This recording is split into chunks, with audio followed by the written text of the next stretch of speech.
स्वागत। आज हम बात करने वाले हैं संपत्ति विभाजन यानी पार्टीशन सूट के बारे में। जी। हमारे पास इस पे काफी जानकारी है, कुछ गाइडलाइंस और अदालती फैसलों के अंश भी हैं। हाँ, कोशिश यही रहेगी कि इस पूरी प्रक्रिया के जो मुख्य पहलू हैं, जो कानूनी बातें हैं, उन्हें आसान भाषा में समझें। बिल्कुल, ताकि अगर किसी को ऐसी नौबत आए तो उन्हें पता हो कि क्या करना है, कैसे करना है। सही। तो चलिए शुरू करते हैं। सबसे पहला सवाल, जी। अगर किसी को पार्टीशन केस फाइल करना है तो सबसे जरूरी शर्त क्या होती है? देखिए, सबसे पहली और अहम बात यह है कि संपत्ति वो जॉइंट होनी चाहिए, मतलब संयुक्त, और साथ ही पैतृक भी। अच्छा, जॉइंट और पैतृक दोनों? जी हाँ, दोनों। सिर्फ जॉइंट होना काफी नहीं है, ये कोर्ट में साबित भी करना पड़ता है कि ये पीढ़ियों से चली आ रही संपत्ति है। मतलब इसके लिए पुराने कागजात, प्रॉपर्टी की हिस्ट्री, ये सब बहुत मायने रखता है।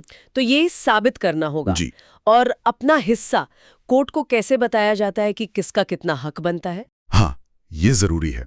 आपको अपने दावे में, मतलब पिटिशन में, साफ साफ लिखना होता है कि कुल प्रॉपर्टी में आपका हिस्सा कितना बनता है। जैसे मान लीजिए 1/3 है या 20% है, जो भी कैलकुलेशन हो। और एक और चीज जो बहुत मदद करती है वो है वंशावली। वंशावली मतलब फैमिली ट्री? हाँ बिल्कुल, पूरे परिवार का नक्शा। इससे कोर्ट के लिए ये समझना बहुत आसान हो जाता है कि कौन कौन वारिस हैं और किसका कितना हिस्सा है। सही कहा।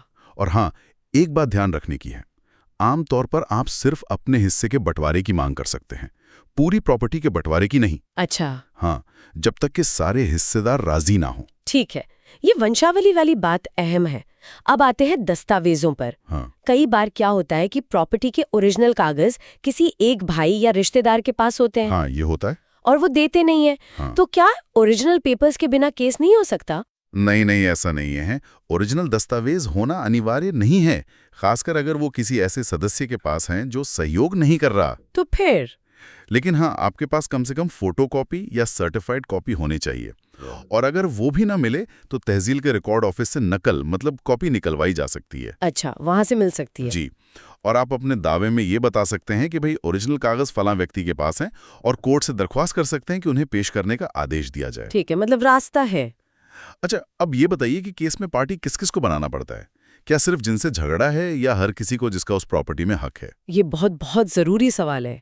कानून ये कहता है कि उस प्रॉपर्टी के जितने भी हिस्सेदार हैं, जितने भी लोग कानूनी तौर पर हक रखते हैं, उन सभी को पार्टी बनाना अनिवार्य है। सभी को, चाहे उनसे कोई सीधा विवाद न भी हो। हाँ बिल्कुल, भले ही बंटवारा सिर्फ आपको चाहिए या आपका झगड़ा किसी एक से हो, लेकिन पार्टी सबको बनाना होगा। उन्हें प्रतिपादी, मतलब डिफेंडेंट के तौर पर शामिल करना होगा। ताकि फैसला सब पर लागू हो सके। सही। अब आते हैं खर्चे पर। कोर्ट फीस, ये कैसे तय होती है? क्या ये पूरी प्रॉपर्टी की वैल्यू पर लगती है? वो तो बहुत ज्यादा हो सकती है। नहीं, ये एक आम गलतफहमी है। आपको प्रॉपर्टी का वैल्यूएशन तो पूरा करवाना होता है, उसकी कीमत पता करनी होती है। हाँ। लेकिन कोर्ट फीस जो है वो सिर्फ आपके हिस्से के मूल्यों पर लगती है। अच्छा। मान लीजिए प्रॉपर्टी 1 करोड़ की है और आपका हिस्सा 20% है, यानी 20 लाख, तो कोर्ट फीस आपको सिर्फ 20 लाख पर देनी होगी। ये तो बड़ी राहत की बात है। हाँ, और ये फीस हर राज्य में अलग अलग होती है, कहीं 1%, कहीं 2 या 3%, ये देखना पड़ता है। ठीक है, और केस फाइल कहाँ करना होता है? मान लीजिए प्रॉपर्टीज अलग अलग शहरों में है, दिल्ली में भी, जयपुर में भी। तो केस उस कोर्ट में फाइल होगा जिसके अधिकार क्षेत्र में, मतलब जुरिस्डिक्शन में वो संपत्ति है, जहां प्रॉपर्टी है। हाँ, और अगर कई प्रॉपर्टीज हैं अलग अलग जगह, तो आप किसी भी एक जगह जहां कोई एक प्रॉपर्टी स्थित है, उस कोर्ट में एक कंसोलिडेटेड केस फाइल कर सकते हैं। एक ही केस में सब? जी, एक ही केस में सारी प्रॉपर्टीज का जिक्र करके बंटवारा मांगा जा सकता है। तकनीकी रूप से यही सही तरीका है। ठीक है, अब जब मामला कोर्ट पहुंच गया तो कोर्ट क्या देखता है? मतलब मुख्य बातें क्या होती हैं जिन पर कोर्ट गौर करता है? कोर्ट सबसे पहले तो अपना जुरिस्डिक्शन चेक करता है कि क्या उसे ये केस सुनने का अधिकार है। फिर वो ये पक्का करता है कि प्रॉपर्टी वाकई पैतृक और संयुक्त है या नहीं, जैसे दावा किया गया है। फिर सबसे अहम, वादी का, मतलब जो केस लाया है, उसका हिस्सा कितना बनता है, ये तय किया जाता है। हिस्सा तय हो गया फिर? और अगर बांटना मुमकिन ना हो तो?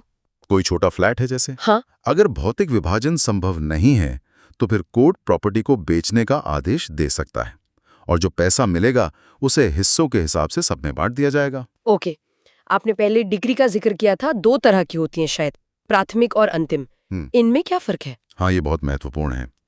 देखिए, पहली होती है प्राथमिक डिग्री, यानी प्रिलिमिनरी डिग्री। इसमें कोर्ट सिर्फ ये तय करता है कि हाँ, आपका इतना हिस्सा बनता है, मतलब हक तय हो जाता है। सिर्फ हक तय होता है। जी, लेकिन असल में प्रॉपर्टी मिलती कैसे है, वो तय होता है अंतिम डिग्री यानी फाइनल डिग्री से। अच्छा। अंतिम डिग्री में लिखा होता है कि आपको जमीन का कौन सा वाला हिस्सा मिलेगा, या अगर प्रॉपर्टी बिकी है तो कितना पैसा मिलेगा।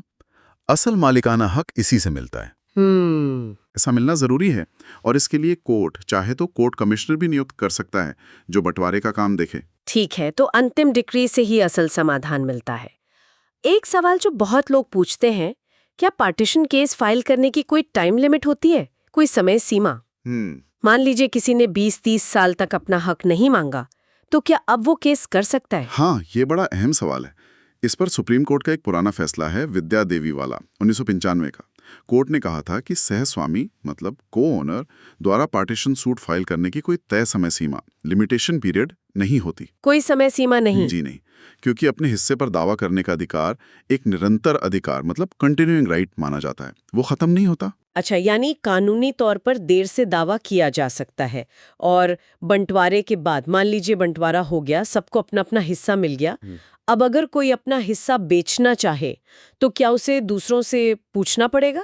इस पर भी हाल ही में सुप्रीम कोर्ट का एक अहम फैसला आया है। शायद अप्रैल 2025 के आसपास का जिक्र था आपके नोट्स में। हाँ। तो उसके मुताबिक एक बार जब बंटवारा हो गया, फाइनल डिग्री आ गई, तो हर व्यक्ति अपने हिस्से का पूरा मालिक बन जाता है। पूरी तरह से? हाँ, अब उसे अपना हिस्सा बेचने के लिए किसी दूसरे पुराने सहमालिक की सहमति की कोई जरूरत नहीं है, वो आजाद है। ये भी एक जरूरी स्पष्टीकरण है। एक और थोड़ी टेक्निकल बात सुनने में आई थी कि पार्टीशन सूट में हर पार्टी को वादी यानी प्लेंटिफ ही माना जाता है, भले ही उसका नाम डिफेंडेंट में लिखा हो। हाँ, ये एक दिलचस्प कानूनी सिद्धांत है। ये 2023 के एक केस में सुप्रीम कोर्ट ने फिर से स्पष्ट किया था। इसका मतलब ये है कि पार्टीशन के मुकदमे में कोर्ट हर उस पक्ष को जिसका प्रॉपर्टी में हित है, उसे एक तरह से दावेदार की तरह ही देखता है, चाहे वो केस लाया हो या जिसके खिलाफ केस हुआ हो। जी, ऐसा इसलिए ताकि कोर्ट सबके अधिकारों और दावों पर बराबर ध्यान दे सके। ये सुनिश्चित करता है कि किसी का हक मारा ना जाए सिर्फ इसलिए कि वो डिफेंडेंट की लिस्ट में है। सबके साथ न्याय हो। तो अगर हम सारी बातों को समेटें तो पार्टीशन सूट के लिए जरूरी है संपत्ति जॉइंट और पैतृक हो, अपना हिस्सा पता हो, वंशावली मददगार है, सभी हिस्सेदारों को पार्टी बनाना है, सही कोर्ट चुनना है, और कोर्ट फीस सिर्फ अपने हिस्से पे देनी है। बिल्कुल, और प्रक्रिया में प्राथमिक डिग्री हक तय करती है, अंतिम डिग्री असल राहत देती है। और महत्वपूर्ण बात, दावा करने की कोई समय सीमा नहीं है और बंटवारे के बाद अपने हिस्से पर पूरा अधिकार है। ये सब बातें अदालती फैसलों से और साफ हुई हैं। तो इस सब का मतलब यही है कि ये प्रक्रिया थोड़ी लंबी और जटिल लग सकती है, पर अपने कानूनी अधिकारों को समझना और सही कदम उठाना बहुत जरूरी है। हाँ, बिल्कुल। यहाँ एक सोचने वाली बात यह भी है कि हालांकि कानून कहता है कि अधिकार हमेशा रहता है, पर अगर कोई बहुत सालों बाद, मानिए 40-50 साल बाद केस करता है, हाँ, तो क्या उस वक्त तक प्रॉपर्टी की कीमत, उसकी हालत, किसी और का उस पर कब्जा, इन सब चीजों से मामला और पेचीदा नहीं हो जाएगा? कानूनी अधिकार भले ही हो, पर व्यवहारिक दिक्कतें तो आ सकती हैं। सही कहा। इस पहलू पर भी सोचना जरूरी है कि ज्यादा देर करने के अपने नुकसान हो सकते हैं। जी।